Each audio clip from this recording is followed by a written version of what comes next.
look at is the SRAM. It's important first to look at the logic that's used to produce the control signals as inputs to the SRAM. So these are all using the opcode of the instruction, which is bits 6 through 8. So we have this write enable bit, which actually tells us whether we want to write to SRAM at all. And it uses instruction bits 6 and 8, where 8 needs to be a 0 and 6 needs to be a 1 for a store. I specifically use bit 6 as well so that we don't confuse a store with a no op, because bit 8 will also be a 0 for no op. So we feed bit 8 through an inverter, and then we AND 6 and NOT 8, which will tell us whether we want to write or not. Then we need to determine for a write which register or which address we want to write to, and for a read which address we want to read from. And so we use bits 7 and 8 exclusively actually to determine those things. So bit 7 corresponds to the address in SRAM that we want to read from or write to, and instruction bit 8 tells us whether we're storing or loading, i.e. reading or writing. And again, this was using a truth table, classic truth table, to make sure that we produce these signals correctly for the correct bits 8 and 6. So then we basically apply all of those control signals to the SRAM along with the data, which corresponds to register A in the ALU, or rather register A from the output of the register file.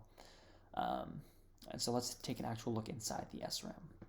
So the SRAM is basically 2 rows of SRAM cells that correspond to the 2 addresses, address 0 and address 1. And they each have their write and read enable signals basically each. Now we have these buffers here on the input, the write lines, because actually there was some element of the circuitry that was actually pulling this node down, not quite to 0, but maybe to like 1.5 volts whenever we were applying a logic 1 on the write lines. And so it was unable to write a 1 into the SRAM cell. So we actually needed to boost the current to make sure that the voltage up here stays at a 5 when we write a 1, so that we can actually write a 1 to the SRAM cell.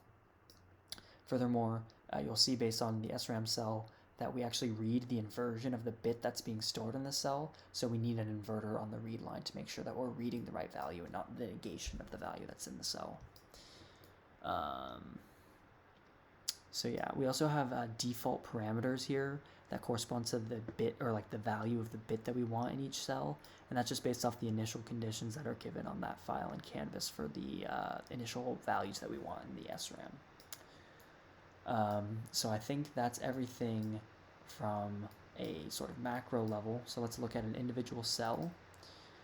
So an individual cell is basically just a loop of 2 inverters that basically store the value, and we use enable signals write and read on these transistors to either leave the write transistor as an open or closed. So when the write is high, this gets closed to a short, and what's on in can be fed into the SRAM cell and get latched into this 2 inverter business here. And then similarly, when we trigger read high, this transistor acts as a short, and we can read from, again, the inverted input, because technically the left node is what we're actually storing in the cell. The right node is the inversion, and that's why we need the inverter on the output wire when we read.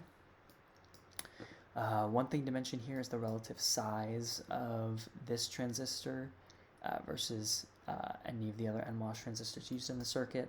So we actually needed a bigger W for the access transistor on the right side in order to basically, when this transistor gets shorted, we actually create a path from this node through this transistor down into this node through the NMOS in this transistor down to ground for a specific transition. And so we need to make sure that while this inverter is basically pulling this node down to trying to pull this node down to ground, and we're trying to pull this node up with a logic 1 on this node, we need this transistor to beat the NMOS in this inverter. And so that's why we changed the size here, so that it's got more say to what this node gets pulled to. I think that's the only idiosyncrasy of the SRAM cell. And I think that should cover it for the SRAM.